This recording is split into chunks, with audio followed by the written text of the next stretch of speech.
Now we can invoke agents using Apex as well. With this new update, we can build a custom UI which can invoke the service agent from the Salesforce UI.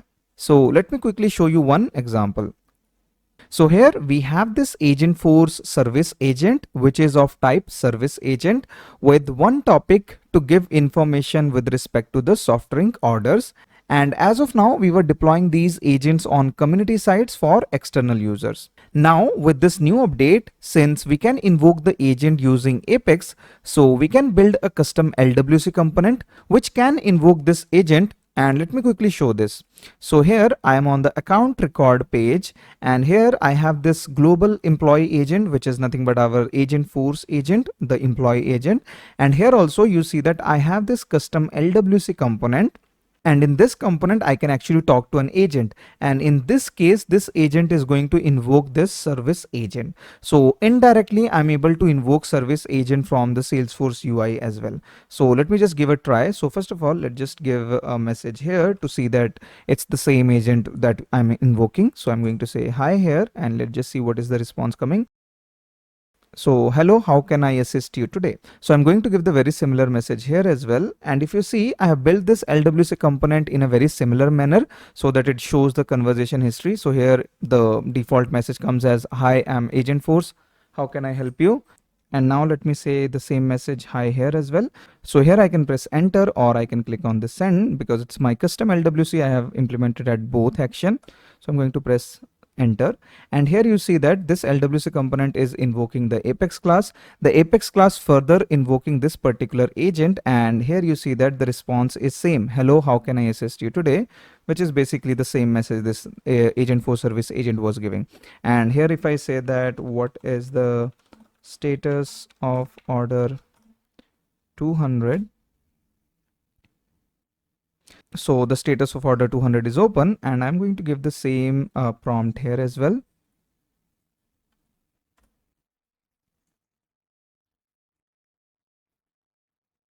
So here the status of order 200 is open. Is there anything else I can assist you? So you see, this is a custom UI that I have built, which is very similar to how the messaging chat looks like. So here you see the Agentforce response and the user response as well. So using this custom LWC, I'm able to invoke this service agent, which was not possible before. And in fact, invoking this agent is very easy from Apex. So if I show you the syntax here, so using this invocable.action.create custom action. So this is the method where we need to pass this generate AI agent response action and the service agent name. Using this, we can access this agent. We can pass the parameter like the user message, which is nothing but the prompt, and any additional information that you want to pass like case ID. And then using this invoke method, we can invoke the agent, which will return the result. And I have used the very similar syntax in my Apex class as well. So if I show you here, this is my Apex class that my LWC component is currently utilizing. So here also I'm using invocable.action, create custom action, generate AI agent response, and here I'm just passing the API name of the service agent. So if you have multiple service agents, you can have multiple Apex classes calling different service agents just by passing the service agent's API name. Let's go through this implementation in detail. But before that, I wanted to share one more point. This generate AI agent response action is available from API version 64 onwards. Now, just like me, if you had spin up your developer org a few months back, then your Apex classes may be at a API version 61. So make sure that your API version of your Apex class is 64. And if it is 61, then there is an issue. So let me just change it to 61. And let me show you what problem you will see. So with this, if I try to invoke this agent, I'm just calling this message, passing hi. So I'm just calling this class send message to agent with the user message as hi and the session ID as null right now. So let me execute this, and you will see an error here in the debug log. So it is saying that error invoking agent generate AI agent response isn't a valid action type. And the reason for that is I need to change it to 64. So if you are also at API version 61 or maybe at 62 or 63, just change it to API version 64. And with this, if I invoke this,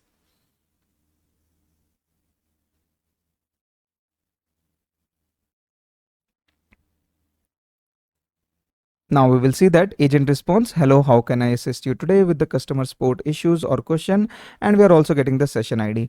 Let's see the implementation of how to invoke agent from the Apex classes. And optionally, you can also create LWC component, which can utilize this Apex class as a controller. So just defining this method as Aura enabled. Now your LWC component can invoke this method, passing the user message and the session ID. So initially the session ID will be blank, and let's just understand why session ID is needed. Now invoking the agent through Apex is actually a 3-step process. The very first step is we need to define which agent we want to invoke. Again, you can have multiple service agent. So here we are saying that invocable.action, which has a method called create custom action. We want to create this custom action, generate AI agent response, and which agent we want to invoke. We want to invoke this particular service agent. You just need to pass the API name of your agent. So if you have 4 service agent, just pass the correct service name. So this is very similar to how we were defining in the OmniFlow as well. There, when we were saying that route the work to the agent, we were defining which service agent. So here we are saying that this is the service agent that I want to invoke. Now once you have defined which service agent to be invoked, then you need to pass few parameters. So the first parameter is a very important one, the actual user prompt. So to this agent, which user message that you want to send. So here we are defining that. And again, the key should be user message always, and whatever is the user message that you want to send. So this method is going to accept the user message from the user through the LWC component. So the same message is what we want to send to the agent as well in this parameter called user message. And then we are defining the session ID as well. Again, when this LWC component is loaded for the very first time, then the session ID will be blank. So we are not going to define any session ID, but once it generates the response for the first time, it is going to give us a session ID back. And we are going to store that session ID, send it back to the LWC component, and the LWC component is going to send us back that session ID again and again. And why that is needed? So for that, let's go back to our agent builder again. So here you see we are having this session with our agent. The moment I said that what is the status of order 200, this agent was already aware of all the previous messages that has happened in this session. And now we want to maintain the same thing with our custom implementation as well. We do not want to start the new chat always. We want to use the same chat. We want to utilize the same chat. So now for that, once a agent conversation starts, it is going to give us back a session ID, and we are going to use the same session ID again and again so that the agent remember all the previous messages that it has sent to the user. So in simple terms, we are implementing the same way how Salesforce is implementing this Agentforce agent, where it is maintaining the session IDs. So this is a one session. So all the messages within that session will be maintained through the session ID. So again, let's go back to our Apex class. So for the very first time when this agent will be invoked, we are not going to pass any session ID. Rather, the session ID will be created once the agent is invoked, and we are going to use the same session ID. But again, user message is important. When we invoke it for the first time, we are going to pass the user message. And then we have this method. So this is the third part. First is finding which agent to invoke, passing the information to that agent, including user message or the session ID, and then finally execute the action. So this is where the agent is actually executed, which is as good as giving a prompt here. So the moment we say hi and we press enter, now this is where we are invoking the agent. So to do the same thing from Apex class, what we need to do is we need to invoke this method called action.invoke, and it is going to give us back the result. So which is nothing but invocable.action.result. So we are going to get back the result. In that result, we are going to have two keys. First is agent response, and also we are going to have session ID. So you see this result which we got here, the 0th index, is going to have two parameters, agent response, which is the actual agent response, and the session ID. So maybe we can show that actually. So let me just debug it. I'm going to say that result actually. So this is the result that we are going to get. In that we are going to have agent response, and we are going to have session ID. Now this agent response is going to be a JSON which will contain text and value. We need the value out of it. Again, let's just see this as well.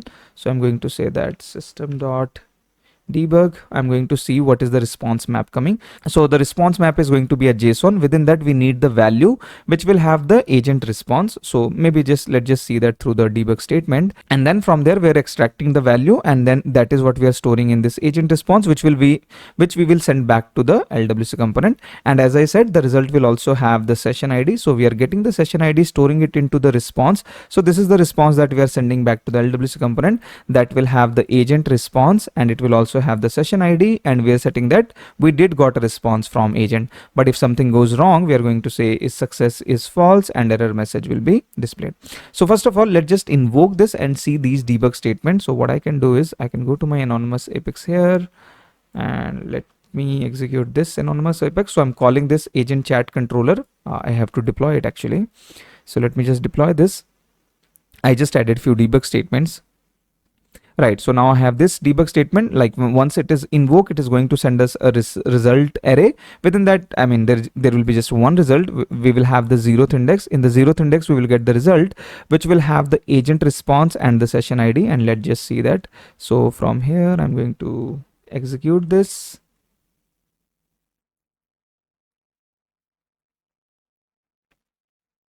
Right, so I have just executed this, and what is our debug statement? So it was raw agent response. So here, if you see, we have this raw agent response, which is basically the result record.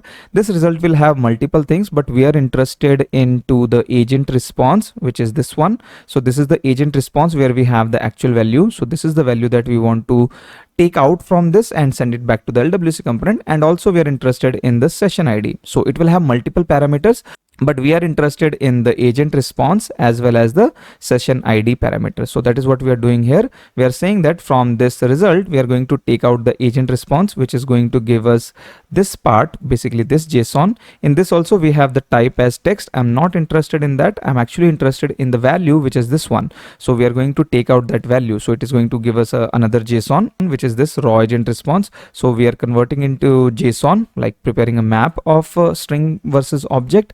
In that, we are getting the value, which is basically from this JSON. I'm taking this value, which will be sent back to the LWC component. And also from this result, I also need the session ID, which is this one. So this is my unique session ID. So this is what I'm going to store here. So that is what we are storing here. Response.session ID, you see we have here. So that is what we are storing in the session ID. And now this is my response wrapper that I'm going to send back to the LWC component. And let me just show you that. So I have this chat response. In this, I have few parameters, the agent response, which we got just now, the session ID, which we are going to send back to the LWC component. And we will expect that LWC component will send back the session ID so that we can send the same session ID back to the agent. We are also saying that if it is a successful invocation, if not, what is the error message? So this is our response that we are going to send back to the LWC component. That is what I'm initiating here. Creating the instance of the agent, passing this value, user message, whatever LWC component is giving, and session ID will be blank for the first time. We will send back the session ID from this Apex to LWC. LWC will send it back the session ID next time, which will come here. So that session ID we are going to send to the agent, so that for the second message, agent knows that it is the same conversation which is continuing. Right, and this is where we invoke it. From there, we are taking few information. The agent response we are going to store into the response wrapper. We are going to store the agent response. We are going to store the session ID. We are going to store is success is true or it is false, and that is what we are returning back. So this is our Apex class. I hope you understand. It's a very simple one. We just need to perform 3 activities here.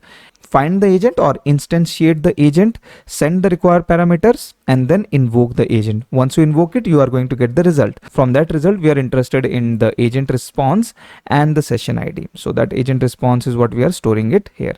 And then you can define how do you want to invoke this agent. So for this example, I actually created an LWC component. Again, I didn't create that LWC component. I utilized this my cursor AI assistant to build me that LWC component, which is utilizing this agent chat controller Apex class. So this is the LWC component that it has created for me here. If you see that, so I have this lightning input type where user is going to type their message, and once they click on send button or if they press enter, that is where we are going to invoke this send message action, where we are taking the current message and then we are invoking the send message to agent with the user message as well as session ID.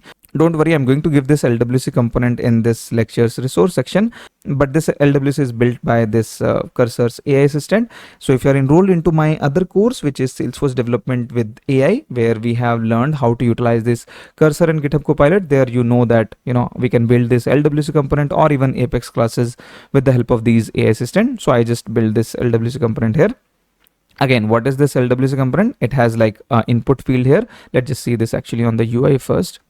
So here we have this UI element where the user is going to give their message. They can click on the send button or they can just press on enter. So that's my UI here. The input is going to be accepting the user's input, and then they click on send button. So we're going to call this method send message. I'm also going to call the same on press of enter as well. And let's just see this method.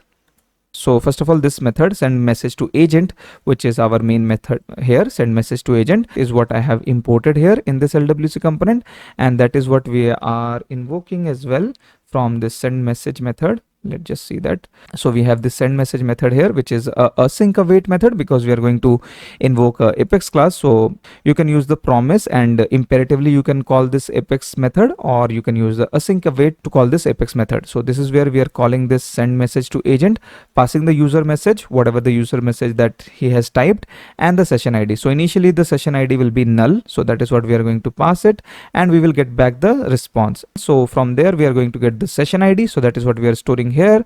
So the next time when this method is sent, we will send the session ID. Initially it will be null, but once we got the first response, we are going to store that session ID here and we are going to send it back. And whatever the response that has come back from the Apex class, we are going to store it into the list of messages. So this is a method. I'll just show you this method. So here, whatever the agent response that have come, that we are storing, and we are saying it is a message from the Agentforce. So in this add message method, I'm utilizing this method to prepare the list of messages that we will display on the UI. So here I'm saying that the text is agent response and the sender is agent. So this is the message which will have the ID. ID is needed because I will be using the template, for each, and you know that for template for each we need the ID. So you can ignore this part, but the important thing is it has the text and the sender. So for the messages that is coming from the Agentforce, the sender will be Agentforce.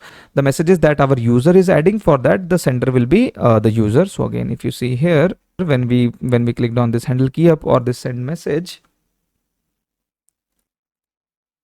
then here in this send message, we are calling the same method, add message, user message, and this time we are saying user. So whatever the messages that user is sending, for that we are saying that user message will be stored in the name of user. And when we get back the response from the Agentforce, then we are storing that same agent response, and this time we are saying Agentforce. So this list of messages is what we will iterate on the UI. So here if you see, here I have the conversation history and I have this template for each, for all the messages. So this add message was actually storing that message in this list of messages. So message ID is here, and then we are saying that who's the sender. So for the messages sent by the user, the sender will be user and the text will be user's message. So and for the messages coming from the Agentforce, sender will be Agentforce and the value would be the Agentforce response. So because of this, you will see that this is the UI that we are preparing here. So to prepare this UI, we have written this code where we show the sender name as well as the message. So this is user's message and this is Agentforce message. This is Agentforce message and this is user's message. So we are just adding it into this message list and we are just displaying that onto the UI. Again, don't worry, I'll just add this LWC component into the resource section so you can go through this again. And if you want to make changes, you want to have a different UI, you can do all of that. I mean, you can use this LWC component or you can build it from the scratch. But the important point of this lecture was how do you invoke the agent? So this is what we have covered here. So we have this method called send message to agent, which will be invoked by this LWC component, which is instantiating the agent here, passing the parameter here, the user message as well as session ID, and then invoking the agent, which is giving us the response. In that we are interested in the agent response, which will have the JSON. From there we are going to get the value and it will have the session ID, so that if we want to continue the same session, we can use the session ID. So I hope you understood how to invoke this agent from the Apex classes, and then how you can use that Apex classes to build your own custom UI, or maybe you can expose it as a REST API service so that some third-party applications can invoke it. So maybe this Apex class you can expose as a REST API service where someone is going to send the user messages and the session ID as well. And then you can invoke the agent from here. So instead of they invoking the agent using the headless agent API, you can build your custom API and you can invoke the agent as well.